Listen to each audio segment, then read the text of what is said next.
All right, here we go.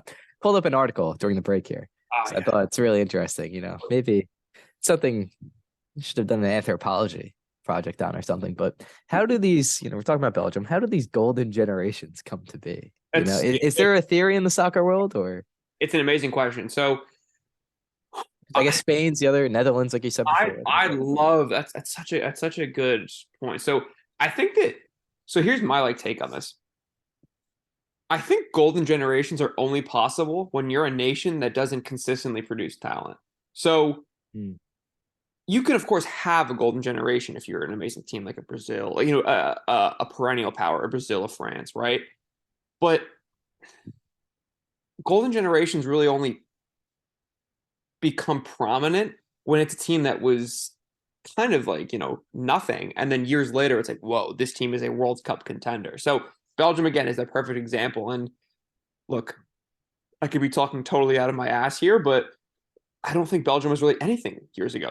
It's like, I don't know of any Yeah. Belgian, I can, if you give me every country, every bigger country in the World Cup, I could give you like a few names, right, of guys that played like 10 years ago. Belgium, I just couldn't. Um, it's so interesting though because you look at a country like Portugal, for example. They have Ronaldo, right? And in 2006, they lost in the semifinals of the World Cup to France, unjustly, but they did. And in 2004, they lost in the Euro final as the host to Greece. Many thought that was their quote unquote golden generation because top to bottom, they had the most amazing players. But that's when Ronaldo was kind of coming up through the ranks. So it's like if Ronaldo was at the peak of his powers on that team, then yeah, that would have been their golden generation because they would have had everyone. Then there's a bit of a lull. Like 2010, it was like literally just Ronaldo at the peak of his powers, and then everyone else kind of stunk. And now they're kind of like all of a sudden they have a crazy deep squad, which is never really their thing. So it's like some teams are just consistently solid, like Germany, like France, like Brazil, as I tend to always say, and then other teams are solid for other reasons. It's because they have like a few like big names, kind of like Portugal, Argentina. And then there are teams where it's like Belgium. They have their window, like they have right now. But once it's missed, I think it's just kind of gone. So I can't really think of any other team like that because I don't know of any other real histories of other teams. But it really is a fascinating point. I'll do the research for you because Yeah, I I'm want. reading an article. It's interesting because it's like, I don't know, maybe it is just random, but because like, is there something in the water? Is it about like the government at the time? Yeah, I'm exactly. reading articles now. It's like, there's too many instances to really like do one blanket reason why. Yeah, Um, exactly. Because like yeah, they're saying the one that's kind of throwing everything off here is all of, I think it's, well, Denmark won the Euro one time, okay. which is like the biggest one that doesn't really fit anything because Yeah, Denmark, yeah. um, just I don't know, it doesn't fit in with like other Oh, of golden course. generations. And then it said, and they were all ethnically Danish because I'm reading one where it's like maybe a big immigration influx causes it, Yeah, look or at France and stuff yeah, because before. that's what the same for France, yeah. Yeah. But I think Spain too. They were saying it was like mostly just like kind of working class players too. It's not like it was, kind of in Brazil sometimes like the favelas they're talking about. Yeah. Um, It's so it's interesting. hard to draw one blanket comparison. No, it's a great point, but I think my initial point kind of stands just in the sense that every course, I should maybe step back a little bit. Every country, of course, has a golden generation, of course, but I think that they're just less glaring because their golden Yeah, generation, yeah. they're always kind of good. So it's like if you compare their squad to a squad, or maybe they didn't have the deepest of squads, or it wasn't their year. It's still a pretty solid squad. But if you compare this year, this Belgium team, which is probably again their last window, to the Belgian team of 1980, it's like there would just be no comparison. So pretty interesting though. I'm glad you brought that one up. I wanna do some research into that. Yeah, it's interesting because then it's just there's not one blanket, and they're saying um like the Brazil they're talking about is from like a while ago, like the 70s. Oh yeah, well that's Pele, Zico, Yeah, yeah. Socrates. That's many consider that as them, and then funnily enough, 2010 Spain is the greatest international team of all time. I personally think again, since I watched it, so obviously I don't have much of a take on Brazil, but Mhm. That Spain team, they won the Euro in 2008, the World Cup in 2010, and the Euro in 2012. That is unbelievable. Like that is like to me, I mean, again, like globally, obviously soccer gets a reputation, but like in America, people don't. But like for tournaments of that stature, like I don't know what the pro sports comp is to that because that isn't back to back to back, like a traditional dynasty maybe. That is 12 or not 12 years. That is 8, 10, was it 4, 6 years of success? Was it 2008, 2010? They won, yes, that's 4. And then to 2012, yes, so 6 years of sustained success. Like Yeah. that, I mean, like that's just crazy to me, like that is so yeah. And yeah, that is probably their golden generation. But it's hard to say that though because they were always good and it wasn't like these teams were just like talent wise astronomically different or better, but you know it was just the point where their talent was they all had the time to play together and at that point in that 6-year window they were just the best, so pretty cool. Yeah, it's a weird topic, especially yeah, it's all different levels of economies too, right? So, Of course. it's just weird to think about. It's got to be someone's anthropology thesis. I don't know. Next I up, wish, anyway, yeah, if I was an anthropologist that would honestly be it's right? amazing. That was the one with people, right? Yeah, yeah. Yeah. Okay. Honestly, like such an awesome question. Like I'd love to maybe if only my anthropology career took off sophomore year with Chris. You know what? Like Yeah, maybe right. Because it's I mean, like, is the answer is it's just random? Is it is it the climate? It's I don't know. An unseasonably warm summer one year, right? Yeah. right? Like, Big mating season in 1968, and all of a sudden these yeah. folks are amazing. But Croatia, any takes? Croatia is interesting. So they made the final. Yeah, they were in the Yeah, final final. last World Cup. So Yep. unprecedented run. They were not supposed to be there, but they made it much on the back of what many thought were a too old Luka Modric. They're kind of what they are. They're like Belgium in the sense that this is probably their last window for success because Luka Modric, again, who they basically rely solely on, their engine midfielder. Once he's done, like they'll be fine. They'll kind of retreat into the way they used to be. It's like always competent, always going to be in the major tournaments, but win a game in the first round. That's probably all they could ask for. With Luka Modric, they're like legitimately solid, and they have a lot of other guys that again I don't even know what their roster looks like exactly, but a lot of guys who have played together. So I mean, it's the only real answer is you got to just look at a team that who's got a senior who led them to where they are. He's been with them for forever. You kind of point to him as the guy. And maybe man, it's tough. Really hard. It's a really tough one because it's a team who's always been there, overachieved years in the year past, but this is it for them. Maybe gosh, Yeah, it's a tough one. really hard one because it Because I don't think they're that good. They don't really have a chance this year. Yeah, no, like last Yeah. year was or last tournament was an aberration. Yeah. I don't know where they finished in the Euro, but like they definitely didn't perform as well as people probably thought they would. Yeah, I mean probably not worth. Yeah, right. It's Okay. a no name team. Yeah, just another team. All right, so Yeah. Brazil and They're Portugal. they're the 9 seed you pick in the first Yep, round. they are. Yeah, and you know what? They go on a run. You know what? Maybe they're like maybe they're a Butler. Maybe they're a Butler. And you Yeah, know what? yeah. Yeah, you know what? They're Butler, and Luka Modric is Brad Stevens. That's what Perfect. we'll say. We got Brazil, Switzerland, Serbia, Cameroon. Unless you had So takes on Morocco or Canada. Canada. no, yeah. I mean, if I had more time, maybe. But so Brazil is the team that has underperformed. They hosted in 2014 and got humiliated by Germany. 2018, I don't remember what they did in 2018, to be quite honest. I don't think they had a very good run though. So they have a team that maybe the biggest name in the whole sport. When you think of soccer, you usually think of Brazil. Just it's just kind of the. I mean, I think that's what most people would think, but they've underperformed the last few years. But it's a combination of major firepower, Neymar, of course, but then a lot of interestingly young guys and an uncharacteristically good defense. So Brazil isn't usually known for the defense, as I said. They're usually known for their attack. And again, I mentioned it earlier, like, maybe they can't win because they might not just, as they say in the sport, like shit house it, just play a lot of defense stuff. And maybe they could, the more I think about it, maybe they could. Maybe that's why they're favored. But they're so, so, so interesting to me. And I'm trying to think of the perfect comp because, again, it's a big team that, there's a lot of ways you can take it. But Yeah, I'm struggling with this one. I'm trying to think of you. The only way to think, you just got to think it has to be a Final Four team who's Yeah. there all the time.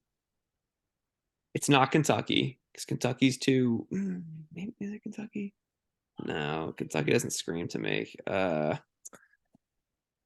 Whew, man. Yeah, this one's tough. Maybe Kansas. I was thinking maybe Kansas, right? Maybe Kansas. But here's the thing. So not maybe last year's Kansas, because last year's Kansas. Embiid, Kansas or something? Maybe Embiid. You know what? Maybe Embiid, Kansas. So it's a team that is, had all the respect in the world, kind of lost some of that respect, and is now probably rightfully so being given that respect again and kind of being given that pressure as winner. If you don't really anything but a finals appearance is probably considered an under achievement for them. So Embiid, Kansas is pretty. Yeah, that's tough. Well, they're heavy favorites, right? Not heavy, but they're the one. Solidly Are they so. tier of their own kind of? Yeah. And I would say it was them in France, but France losing one of their players that they did is pretty damning to them. So I think that they're probably in a tier of their own. Yeah, that's really tough. I don't know. Okay, I don't know when the last time Kansas was really a tier of their own is the only thing. That's the thing, though. Exactly. That's what I'm thinking. So We probably would have to go back to Kentucky or Duke. right, it's probably the only way. Duke had some good teams before, like Bagley and them started coming in. Yeah. Yeah, like what was But I his don't know. name? Is Brazil like star-studded? Would you say they're like Yeah. France? No, they are. They are. So A lot of one and dones we're thinking here. maybe no, because that's the thing though, because like they're young. That's the thing. They're young, and it's almost like I don't want to say a changing of the guard because it's not, but it's Neymar. Neymar is the guy. You look at them, you think of Neymar, but there's also a lot of like young good guys in the Premier League that are now playing. So there's the guy you mentioned, Anthony, Gabriel Jesus from Arsenal, Lucas Paqueta, but then they have gritty defenders, Marquinhos and Thiago Silva. Thiago Silva's been playing forever, and he's like just a gritty, like 36-year-old center back who still finds a way to get it done. So it's like they might defy the way this is done. It's like, Yeah. you. I think we like can all picture it. I just don't think there's gonna be a good All right. comp. You know what? I don't know. You know who they are? You know who they are? Actually, this is my understanding. I think they're going into this season's UNC. So UNC, they are and they're not. So I say that because they're Victor Wembanyama's French team.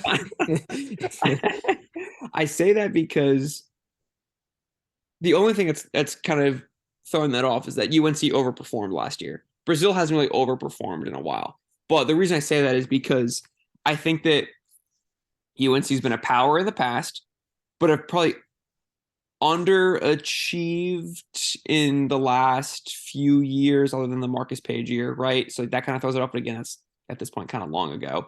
But again, it's a mix of old and young, as we previously alluded with the team that, of course, I forget.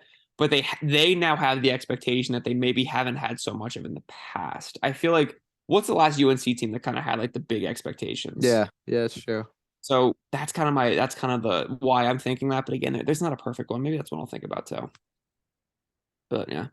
Yeah, it's tough. Let's see. What do we got next? Switzerland, Serbia, Cameroon. Anything? Switzerland is kind of like Croatia. They're just kind of always there. They're kind of they're always they put France pretty tight last Euro. Serbia is interesting. So Serbia actually won their qualification group over Portugal. So Portugal had to do another qualification, and that's how they were supposed to play Italy, and it was be Portugal or Italy, and then Italy lost, famously. But Serbia is interesting because they're kind of like a tier below Croatia, Denmark, Switzerland in terms of like European prevalency. It's like they're not always there, but they have kind of always butted their head as like, yeah, we could be the team, almost like a Bosnia of maybe 10 years ago with like Edin Dzeko. So they have this really big guy. All right, so here we go. Really big guy, Alexander Mitrovic, has had multiple stints in the Premier League and it never worked out. This time, though, maybe his second or third time in the Prem, and he's actually a monster. So it's a team built around a center who has kind of, poked around, never had success, like maybe won a game or two, but this year could be a dark horse for many. So a team built on big men and a team that, could turn some heads. I'm going UCF Taco Fall. Nice. Yeah. Honestly, that's perfect because they're relevant enough. They're relevant enough. They almost beat Duke. Yeah, they did. That's perfect. Like built around the tall. Once you said that, I'm like, yeah, that's built around a tall guy, a name that Taco was in. He was like a senior at that point. It's not like not really talked about, but a name at some point. So that's perfect. And all right. This could be a fun group. I feel like Portugal, Uruguay, Ghana, South Korea. Is Son? We could start with South Korea. I guess you don't have a lot. Is Son playing? So he like broke his eye bone or something. Pretty like. Oh god, that'd be sad. Yeah, so I feel like he should play. I think he made the World Cup. I mean, he obviously good enough to make the World Cup roster. I just don't know if he goes off because he injured or not. But yeah, so Korea's like they're kind of always there, but they don't really do much. They have a star, so maybe they're Ben Simmons, LSU, like something right. Just like a name, bounce around here and there. You've heard of them; they'll be around. But if ever there was a time for them to maybe win a game in the group stage, it'd be this year because of Son. But no, they have this other center back, Kim Min Jae, pretty good, plays for Napoli, but nothing crazy. Who did we say the U.S. was again? No, I can't remember. Seton Hall. Seton Hall. I guess Ghana's Rutgers. Yeah, sure. Ghana.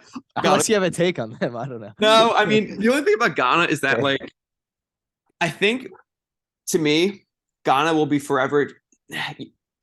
Fuck it. Ghana is Syracuse. Fuck it. Yeah. Wow. They are. So here's the thing. When you look at Ghana, you remember their 2010 run. And then, of course, most people, though, remember them being in the U.S.'s group in 2014. They made it far in 2010, and that was kind of a surprise at that time. An African nation had never made it that far. So because of that reputation, I think that much like how – so with Syracuse, you look at them and it's just like, you gotta be afraid of Syracuse. Yeah. Oh no, I love it. You look at Ghana, it's like, Ghana, they're always in the mix. So I'm all in. I'm all in. That's why Ghana is Syracuse. Is that what you thought of earlier when you said it, or no? Yeah, no. So perfect. Yeah, that I like that a lot. Yeah, no. So they were.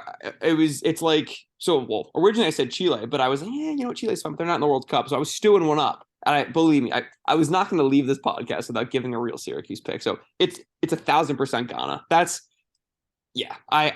I think I feel the second best about that one to Belgium being Wichita State. Like that to me, because look, again, not a lot of this is based on fact or anything. Obviously, it's all about feel. And when you look at Ghana, I like it. Exact same way you look at Syracuse. No one's happy when Ghana's in their group, man. Oh, you at Syracuse, you're like, God.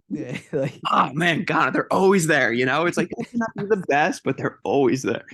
Oh, that's great. Okay, so now we can do Portugal if you want to do it. Oh God, dude, I don't even know. Like when you just like live it so much, it's just hard to have like a very fun take on them. So yeah. All right, I'll break this down as efficiently as possible, but I have a take. You can go. Yeah, I'm going to give the listeners a minute on Portugal. Portugal is a team that, for as long as I've been watching, has always underperformed in World Cups, especially. Miraculously, they won the Euro in 2016. Finally, they have a roster that should be capable of winning a World Cup and a Euro. Unfortunately, though, their coach is, for whatever reason, just obsessed with playing negative soccer. And again, sometimes that works because it worked in 2016 for him, and that's why he still has a fucking job because he won in 2016, and now it's like, he's got the keys to the country. He can do it. He can do no wrong. Although, believe me, he can still do wrong in my eyes. They have all the talent in the world. it's a combo of great up and comers, great guys who have been there for a few like a tournament now, but then also guys like Ronaldo, Pepe, Rui Patricio who have been there for years now, many World Cups, 3, 4 of these. So it's a combo of a little bit of everything, but they tend to always underperform in the World Cup. So that is, I will leave it there. I'd love to hear your take. No, see, after you explain it, I have a completely different take. So, Like, who was it before it? Before I get edit, because I like your off the cuff. Jared Solinger, Ohio State. Mm, They were looks like they were one of my 31 and favorites. 8. One of my favorites. But now I don't know. I don't have a take now after you explain No, it. they're hard. So they're a really hard team to peg because it's like in college, doesn't like there's no such thing as a coach who like actively plays against a team strengths. You know, it's like basically we have to find a program with a coach that's been there for probably longer than he should be, and isn't really a good coach. And it's just that doesn't really exist. You know, that doesn't Yeah. really exist in American sports. Oh, I got a comp. This might be negative though. That's fine. Um, I don't have very high hopes because the of Georgetown team that lost to Florida Gulf Coast. oh, that's 'Cause they great. had that coach who was there for like 40 years. They That's had Otto great. Porter. Yeah, that's perfect. What Yeah, was that? Thompson? John Thompson. John Thompson. Yeah. Or whatever. Yeah, that's perfect. That's perfect because yeah, it's a team that's always been around. They have history. Um, did Georgia ever win anything? Like, did they ever win with Ewing? I don't think they did. Right? I don't know. They had They Patrick Ewing. they made the Final Four a lot, but I don't Yeah, know. yeah. So that's good because Portugal's always been around. They've always had a good team, but they never really had the ability to get over the hump. Portugal, I guess, did. But you know, Georgetown, that's really good. Yeah, because again, I think I'm a little too in the weeds to even be able to give like a perspective because it's just like, you know, I look at it from like just like a soccer perspective. I can't like, you know, look at it from like a, you know, our Yeah, perspective. no, Ronaldo makes it hard, but I feel like the coach. Yeah, thing no, fits, exactly. yeah. Because yeah, it's a team that it's a team who's had a star in again, maybe it's just because again I've lived it my whole life and I've never thought about Portugal as a college basketball team, you know, but it's so much of what makes Portugal just kind of like doesn't like their characteristics and their traits pretty much go against everything of college basketball. One guy who's been there pretty much my whole life, a coach who won once but now won't leave because you know was probably given a lifetime contract, and Yeah. a mixture of young players who probably deserve to play, but old players who will continue to start because the coach is stubborn. It's like it's just such a weird mix. And again, I think I just like know too much about them because I've lived it and I have too much emotion, so where I can actually give like a you know an impartial take. But I like it. Yeah, I like Georgetown, I think that's pretty solid though. Yeah, but losing to the Florida Goals, and then Uruguay, we said it. They're Houston. Yeah, Houston. I'm all in on Uruguay and Belgium. I'm Yeah. putting them that. We got Uruguay 50-1 and Belgium 12-1, 18-1. So No, I I mean like that. Uruguay to You made win. them sound actually good. I don't know. So at 50-1, like look, like they're I don't think they're gonna win the World Cup. In fact, I'd you know, if if I was given like $100 to if it was like $1,000 to win like 100 for them not to win, yeah, I'd probably just do that because they don't have enough quality and experience yet to go on and win it, but they're the team that is just like they have, in my opinion, two of the best like 10 young players in the world right now. You know, and Wow, man. This young, is dangerous. I'm young, falling in love with this I know. team. Go do your research, but it's just Uruguay is one of those teams that they probably certainly this World Cup won't be good enough to win it. But if you want to go maybe a game by game or I don't know if there's props. I haven't really looked yet. Like a to reach the knockout stage to reach the round of 16 or that would be the knockout stage to reach the quarterfinals. Like interesting value. You know what I would do? I don't know what the line is and if you can even bet it, but Uruguay to reach either the quarters or semifinals could be interesting because Okay. Just a team that gets hot. Yeah. it's a team that gets hot. It's a team that's young. It's a team that has, though, if it is Luis Suarez and Darwin Nunez up top, that's just like fun. It's like a mix of old and young, like literally a passing of the guard. So or Yeah, it change. looks like they're 11th in odds to reach the semis. They're in kind of like a tier. 6-1 to reach the semis What about and quarters? 2-1 to reach the quarters. All right. Semis at 6-1 feels like better. They're right in between Denmark and Croatia for reference. Yeah, So, no, to depending me, how you feel about those two teams. I think to me, they're upside. They have a higher upside than those two teams. Okay. It's like if Yeah. they get hot, who knows what could happen. So, and look, I could look like an idiot, and I probably will. But Yeah, I don't know who's in this group. They lose. it's to Portugal's Ghana. group. It's Portugal's group. I Yeah, think in South Korea. those two should come out. You know, Portugal and Yeah. Ghana. Oh my God, Ghana, Portugal and Uruguay should come out. But do a little bit of research. Uruguay's fun. They have a good history. I mean, they're the original World Cup winner, I think. So Yeah, they are. Diego Forlan. dude, don't get me started. Diego. He's my favorite. He's currently he has a World Cup version. This is his first time he's ever been in FIFA. Like, well, as oh no, that's probably sick. Wow. Dude, he's in FIFA right now, and I could afford him, but I don't care about buying him. I want to pack him. I want him to be mine. So I'm like grinding my butt off right now, just trying to it's basically impossible. But like he is not your Will Fuller, because like I think that like mine is a little I have like a little bit more of a connection to Forlan maybe I was like younger, but like Will Fuller in the sense that it's like irrational and I have no relation whatsoever. But I am just like I watched him in 2010 and he was amazing and it was the most fun thing I've ever seen. Him kicking that Jabu line, that fun ball, like so yeah, he's my World Cup GOAT, and as a result, I'll always kind of have this fascination towards Uruguay. So do a little bit of research. I'm excited. That's good. I'm very excited. If you want a good dark horse pick for me, I think Uruguay is the most fun dark horse to root for. Nice. I'm good with that. Yeah, it should be fun. I'm excited. US is finally in it. Hopefully they do well. Just a little bit nervous that the matches start hard right away. So we'll see. Yeah. It's that's kind of the thing with the World Cup. There's a lot of game theory. You know, it's like you almost want to. Well, of course you obviously want to get the easiest game out of the way. Yeah, like that last time it was like they had Ghana first at least, then England. Yeah, Portugal. Because what happens is if you that go last match, people aren't even playing half the time. Exactly. So if you go into it knowing, listen, all we want is a second place in the group and we'd be thrilled, and you get the best team last, then you're in a good spot. Yeah, because that's what happened to the US. I remember that England game. Yeah. Right. Yeah, so I don't know. We'll see. I'm excited. One of Amy's students is going for 2 weeks. What? Crazy.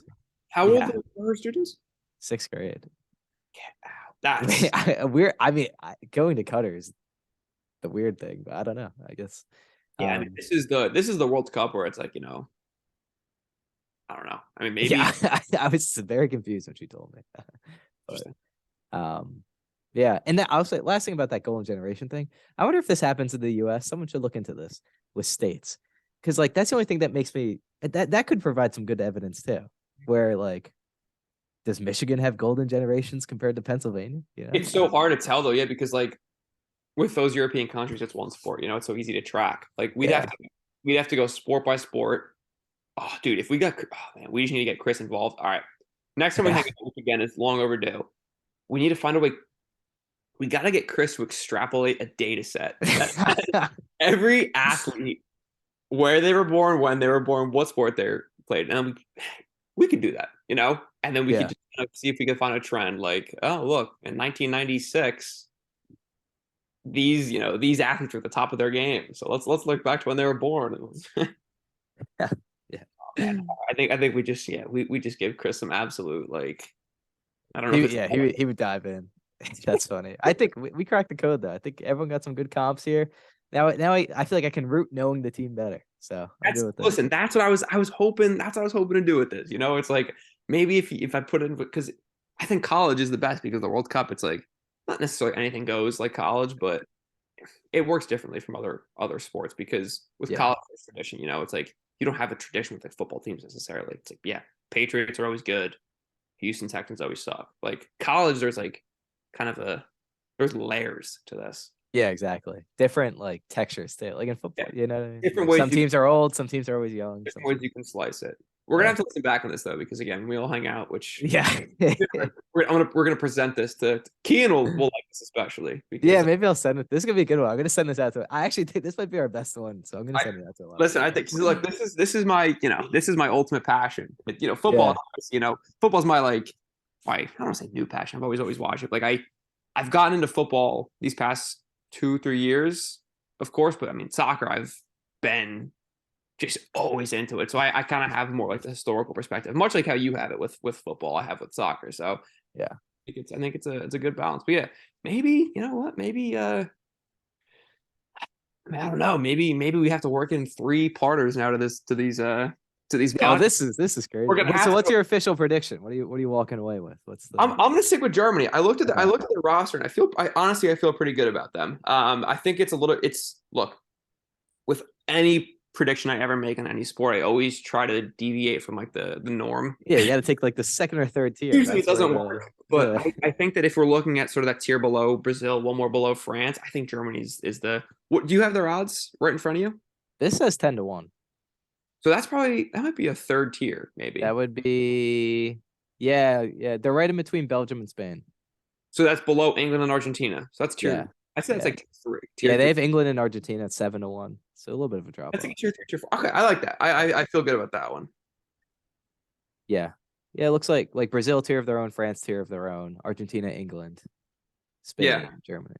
Yeah. yeah. And I like Germany more than Spain. I think that they have the pedigree and the more, I think more talent at this current state. So yeah, it'd be fun. I also it's hard to root for Germany though because they tend to just they own Portugal. They own a lot of teams. That's the other thing.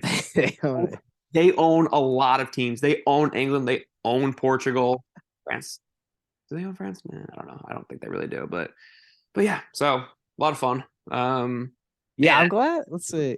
Hopefully Belgium does well because usually it's easy rooting for England, but since they're actually good now, I feel like it's harder.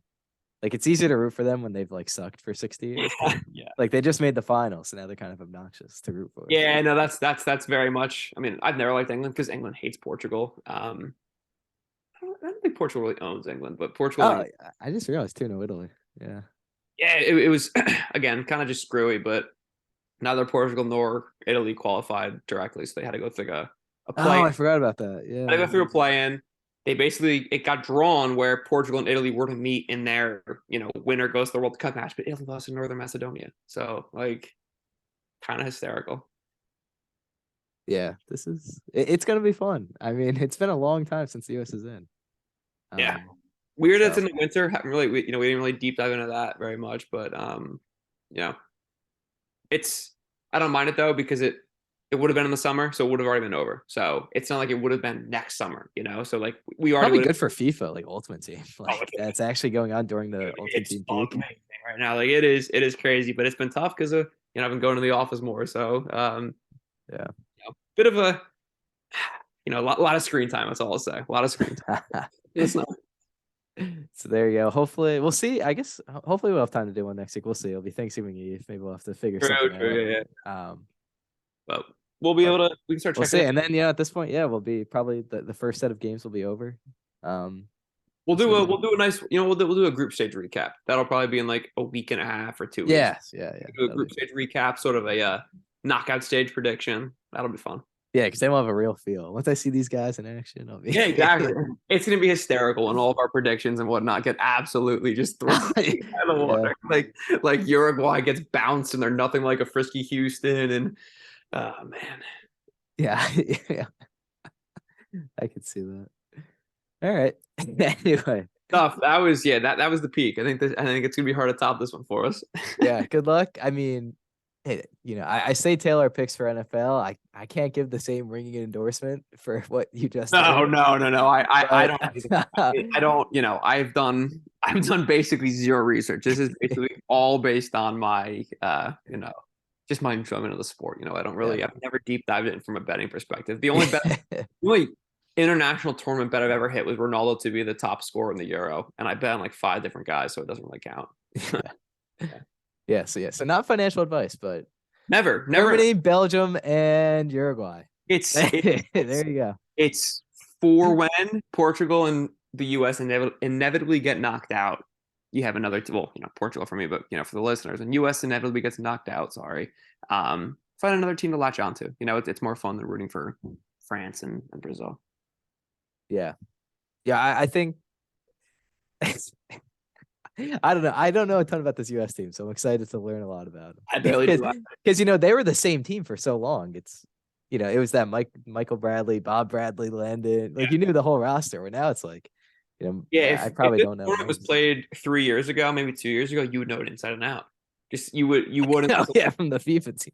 What was his name? Areola? No, not Areola. Ariel was trash. He was. You would not select him. Yeah, I know he was your. And They who were good. would it be? Um. Zardes up top? Oh yeah, Zardes. I doubt he's on the roster. So He probably doesn't even make the MLS All Star game. yeah. Um. Not even know what he's doing anymore. Yeah, I'm Did not even. Gio Reyna gonna play? Yeah, I think so. I think he's Okay. fit. Yeah, again, I don't. I'm more I remember obviously. he got hurt, and they were like, "Oh God, I don't know." Yeah, And then, torn yeah, hamstring. I think. yeah. Yeah, I mean, look, But he seems sick. That's what everyone says. he's yeah, no, he's. People say he's gonna be better than Pulisic. I think he is talent wise better than Pulisic, but he's always hurt. So that's like just one of those things where he's probably going to be one of those guys who's injured his whole career and never really gets a chance to like break out. But yeah, no, he's legit. Just can't say fit. Yes, we'll see. I think the big poster was Pulisic, Weston McKinney, and then I Yeah. forget the third guy. But Uh, Aronson, Long. I think it was Long. Sid. Maybe, yeah. Yeah, that's our center back tandem. Yeah, so we'll see. Great stuff. I mean, that was good stuff. Very enjoyable. I'm gonna have no voice in about 20 minutes, but I'm glad to have wasted it on some NFL picks and some a bit Yeah, of for sure. So everyone tell our World Cup picks, and we'll see you next week.